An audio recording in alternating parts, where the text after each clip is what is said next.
Hello everyone, कैसे हो आप सब? I hope all of you are in good health. My name is Khan Shaukat and I welcome you all to the triple S YouTube channel.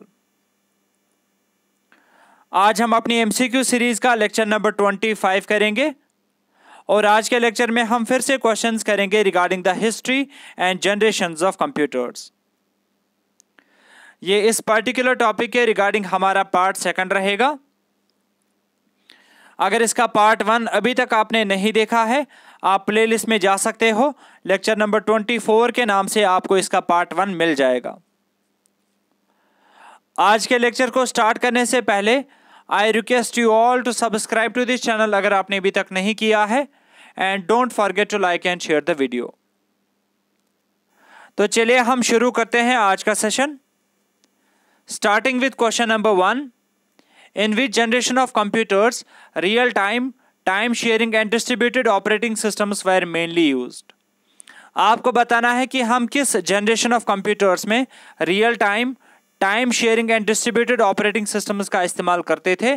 So the right answer of our question number 1 will be option D, that is 4th generation. Next question के बारे में बात करते हैं. Which of the following programming language was used in 4th generation computers? आपको बताना है given are the 4 options, इनमें से कौन सी प्रोग्रामिंग लैंग्वेज हम इस्तेमाल करते थे 4th जनरेशन कंप्यूटर्स में. So the right answer of our question number 2 will be option number B, that is C programming language.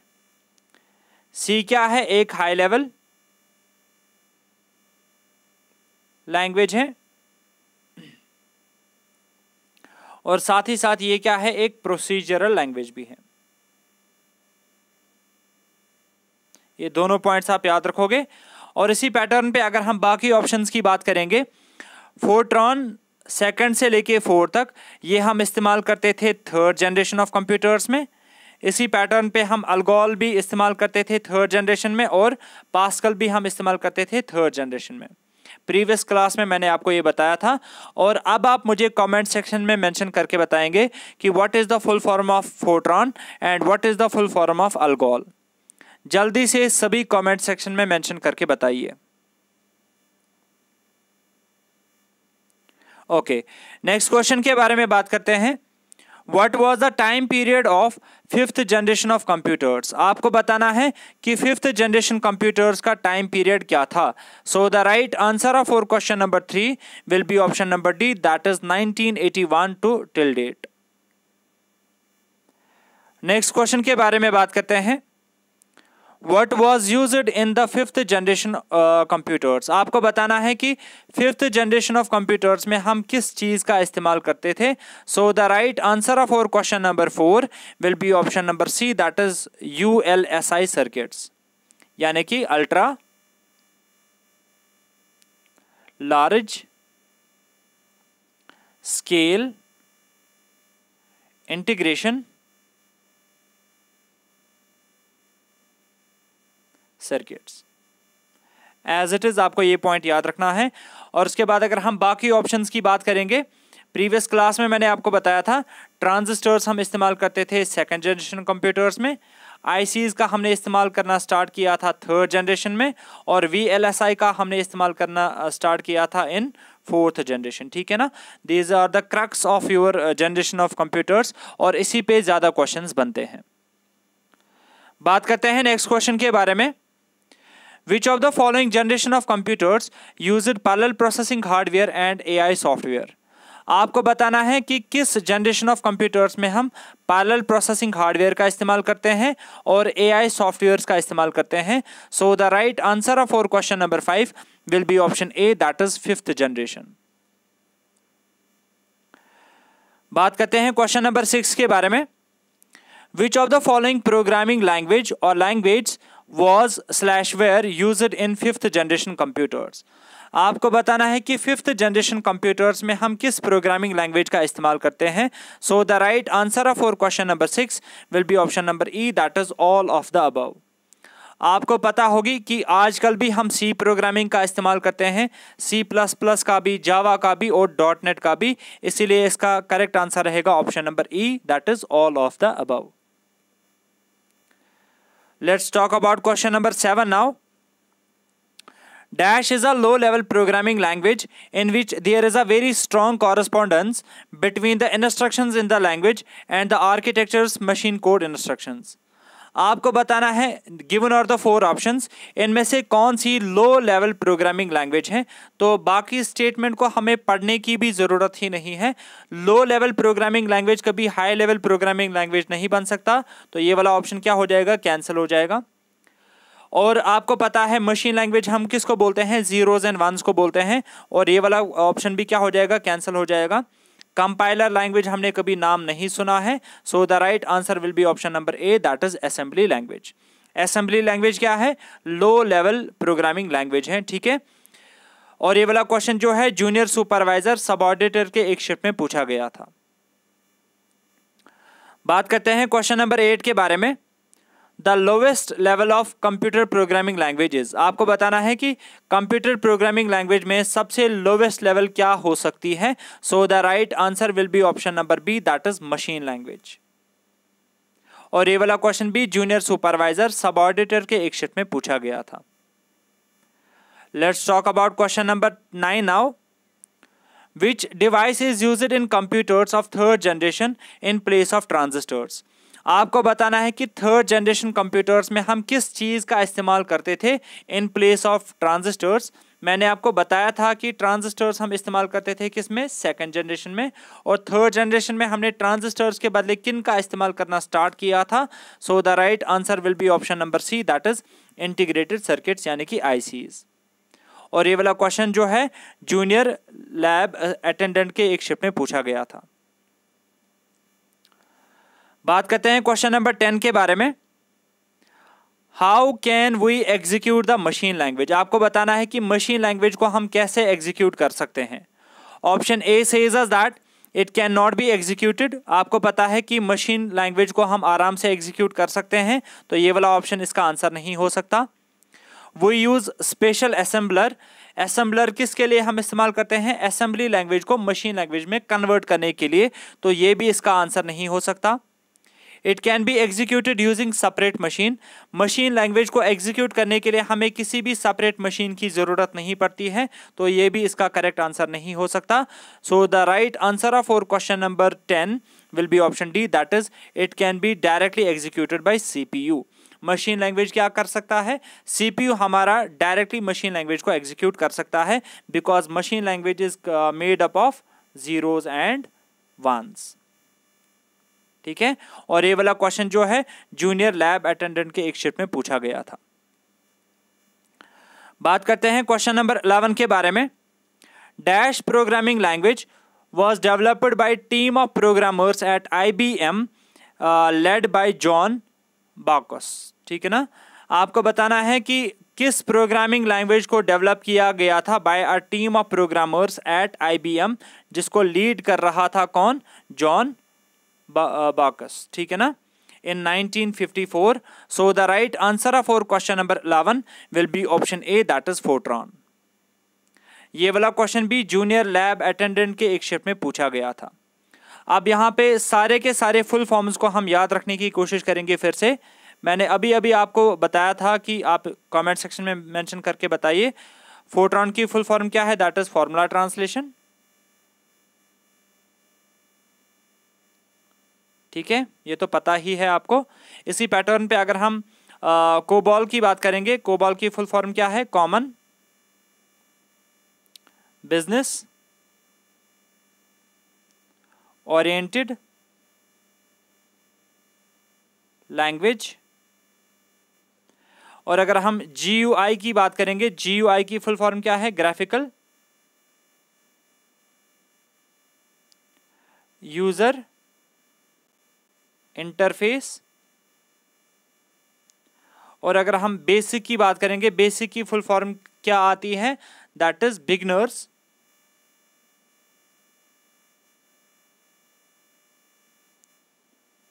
All purpose symbolic instruction code. ठीक है, फुल फॉर्म्स आप याद रखोगे। इस क्वेश्चन का जो करेक्ट आंसर रहेगा that will be option A, that is Fortran. ठीक है, बात करते हैं नेक्स्ट क्वेश्चन के बारे में।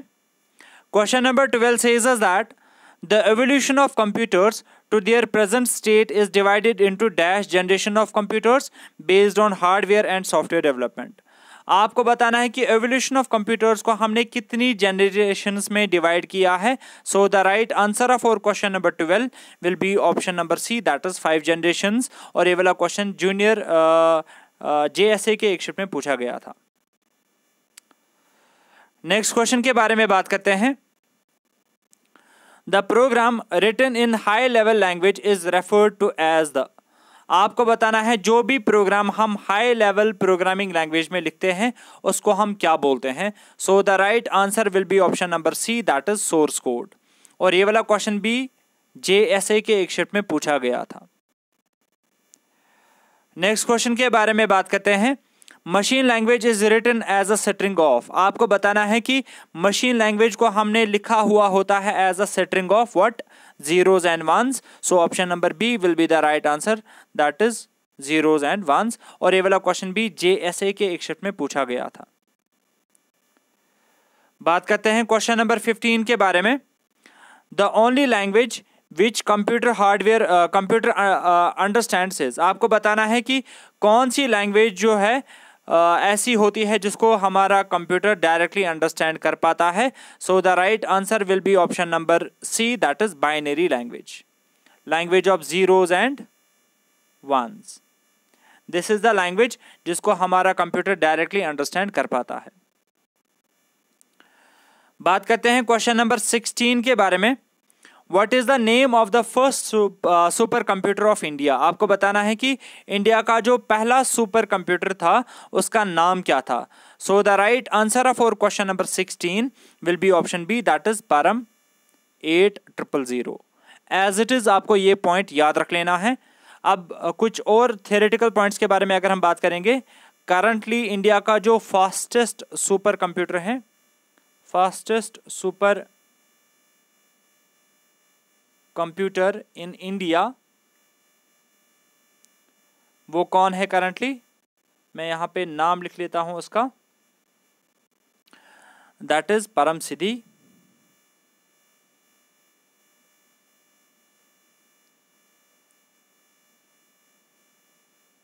AI। ठीक है, एज इट इज आप ये फैक्चुअल क्वेश्चन याद रखोगे। ओके, अब मुझे आप कमेंट सेक्शन में मेंशन करके बताएंगे what is the full form of ENIAC। Okay, और इसको किसने डेवलप किया था। प्रीवियस क्लास में मैंने आपको ये बताया था। कमेंट सेक्शन में सभी मेंशन करके बताइए जल्दी से। तब तक मैं सागा के बारे में आपको बता लेता हूँ। सागा 220 जो है, it is again one of the super computers of India. ये क्या है, ये भी एक सुपर कंप्यूटर ही है। और इसको किसने बिल्ड किया था, it was developed by ISRO, यानी कि इंडियन स्पेस रिसर्च ऑर्गेनाइजेशन। ठीक है, ये पॉइंट भी आप याद रखोगे। नेक्स्ट क्वेश्चन के बारे में बात करते हैं। Which level of language is assembly language. आपको बताना है कि असेंबली लैंग्वेज कौन सी टाइप ऑफ लैंग्वेज होती है। सबको पता है, option number C will be the right answer, that is machine language. I am sorry to say it, इसका जो करेक्ट आंसर रहेगा that will be option number D, that is low level language. इसका correct answer रहेगा option number D. ठीक है, बात करते हैं क्वेश्चन नंबर 18 के बारे में। Question number 18 says us that which among the following first generations of computers had। आपको बताना है given are the 4 options, इनमें से कौन कौन सी चीज हमें फर्स्ट जनरेशन कंप्यूटर्स में देखने को मिलती थी। अब अगर हम ऑप्शन बी से स्टार्ट करेंगे, इंटीग्रेटेड सर्किट्स। हमें पता है कि इंटीग्रेटेड सर्किट्स यानी कि ICs का इस्तेमाल हमने कब किया था, थर्ड जनरेशन में। तो ये तो इसका आंसर नहीं हो सकता, तो ऑल ऑफ द अबव भी इसका आंसर नहीं हो सकता। ओके, अब आप यहाँ पे देखिए, ट्रांजिस्टर्स आपको पता है कि हमने कब इस्तेमाल करना स्टार्ट किया था, सेकंड जनरेशन में। तो ये भी इसका आंसर नहीं हो सकता। Option number A will be the right answer, that is vacuum tubes and magnetic drum. बात करते हैं क्वेश्चन नंबर 19 के बारे में। C++ is an object oriented language. आपको मैंने बताया था C क्या है, C प्रोसीजरल लैंग्वेज है। ठीक है। वाइल एज अगर आप C++ की बात करोगे तो ये क्या है, ये ऑब्जेक्ट ओरिएंटेड लैंग्वेज है। अब मैं यहाँ पे थोड़ा बहुत आपको समझाता, बट ये थोड़ा टेक्निकल हो जाएगा, आप डायरेक्टली याद रखने की कोशिश करो। ऑब्जेक्ट ओरिएंटेड लैंग्वेज है। ओके, इसी पैटर्न पे आपको बताना है कि सी, बेसिक एंड पास्कल जो है आर डैश लैंग्वेज। मैंने आपको ऑलरेडी बताया सी क्या है, प्रोसीजरल, तो बेसिक एंड पास्कल भी क्या होगा, प्रोसीजरल ही होगा। Option number C will be the right answer of this particular question. बात करते हैं क्वेश्चन नंबर 20 के बारे में। व्हाट इज निमोनिक, आपको बताना है कि निमोनिक क्या होता है, ठीक है ना। So the right answer of for question number 20 will be option number D, that is abbreviation for operations to be performed. ठीक है, आपको पता होगी हम जनरली इस्तेमाल करते थे सबसे पहले मशीन लैंग्वेज, जहां पे हम हर एक चीज को लिखते थे in the form of zeros and ones ऐसे करके। ओके, फिर ये इसमें प्रोग्राम्स को लिखना हमारे लिए डिफ़िकल्ट हो जाता था, इसीलिए हमने क्या किया, हमने निमोनिक्स का इस्तेमाल करना स्टार्ट किया। निमोनिक आप सिंपली मान सकते हो सिंबल्स, ठीक है ना। ओके, और वो सिंबल्स किसके लिए हम इस्तेमाल करते थे, ऑपरेशंस के लिए, ठीक है ना, एब्रीवेशन फॉर ऑपरेशंस, इसीलिए इसका आंसर रहेगा option number D, that is abbreviation for operations to be performed. As an example, अगर आप प्रोग्रामिंग देखोगे ना, असेंबली लैंग्वेज में जब हम कोई प्रोग्राम लिखते हैं, सपोज मुझे क्या करना है, मूव करवाना है डेटा को, ठीक है, तो मैं ऐसे लिखता हूँ, मूव लेट अस से R1, R2, R1 and R2 कोई रजिस्टर्स हैं, मुझे R2 का डेटा उठाना है और इसको डालना है कहाँ पे, R1 रजिस्टर के अंदर, और यहाँ पे मैं इसके लिए क्या कर रहा हूँ, मूव ऑपरेशन यूज़ कर रहा हूँ, और हम इसको ऐसे लिखते हैं यहाँ पे मूव, ठीक है ना। तो ये क्या है, एक एब्रीवेशन ही है, किसके लिए, किसी स्पेसिफिक ऑपरेशन के लिए, और ऑपरेशन क्या है यहाँ पे, मूव, हमें डेटा को मूव करवाना है। अगर सर के ऊपर से गया तो कोई बात नहीं, आप इसको डायरेक्टली याद रखने की कोशिश करो। बात करते हैं क्वेश्चन नंबर 21 के बारे में।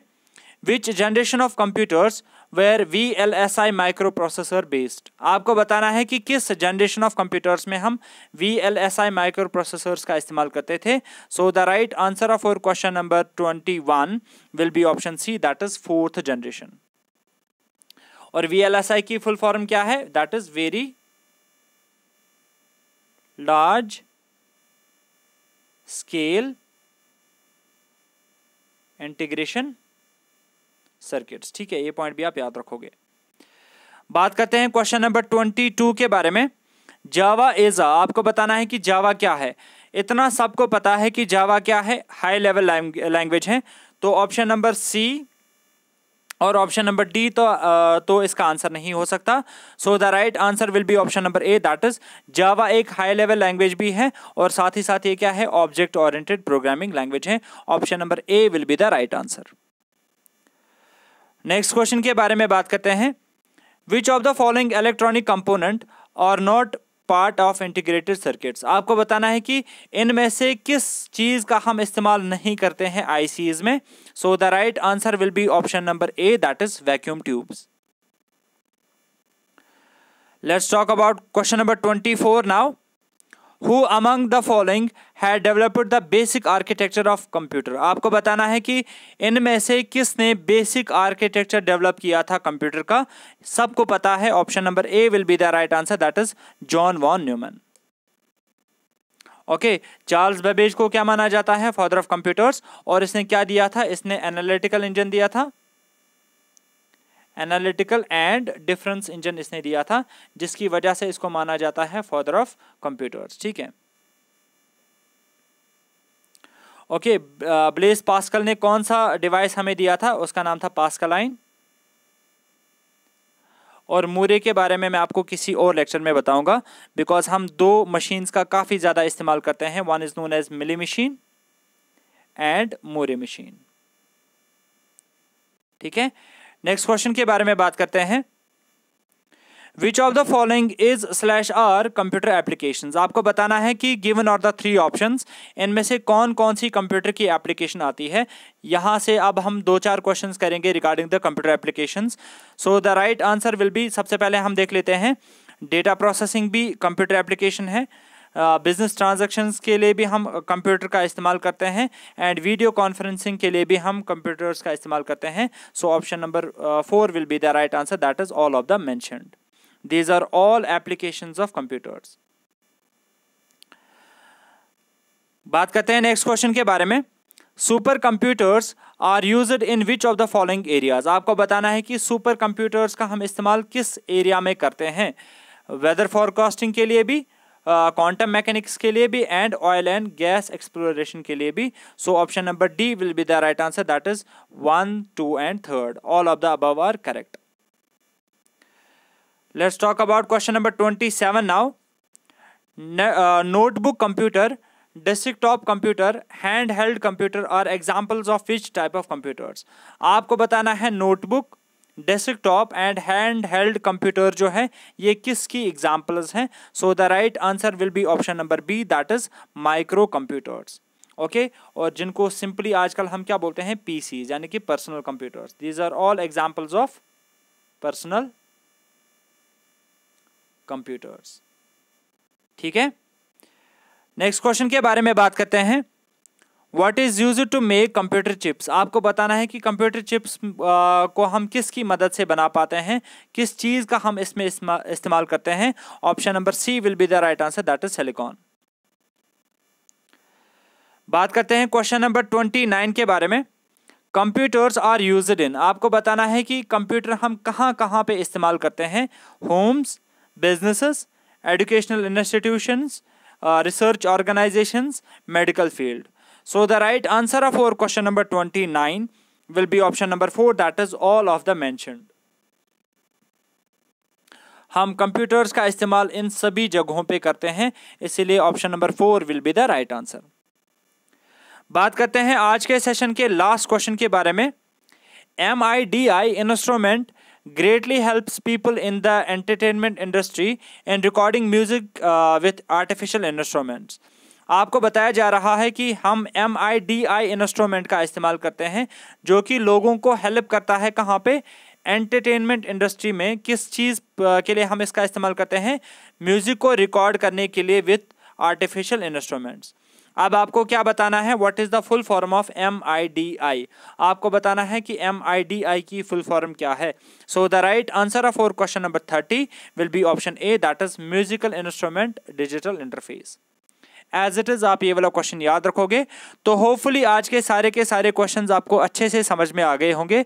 इनकेस कहीं पे कोई भी डाउट आता है आप कमेंट सेक्शन में वो मेंशन करके बता सकते हैं. ठीक है, अगर आज का सेशन आपको अच्छा लगा, do hit the like button and don't forget to share the video. ठीक है, तो अब आप मुझे फिर से कमेंट सेक्शन में मेंशन करके बताएंगे कि नेक्स्ट लेक्चर जो है वो किस पे आ जाए. कमेंट सेक्शन में मेंशन करके बताइए जल्दी से, और उसके बाद हम आज की क्लास को एंड करेंगे. चलिए देखते हैं नेक्स्ट लेक्चर किस पे आ जाएगा.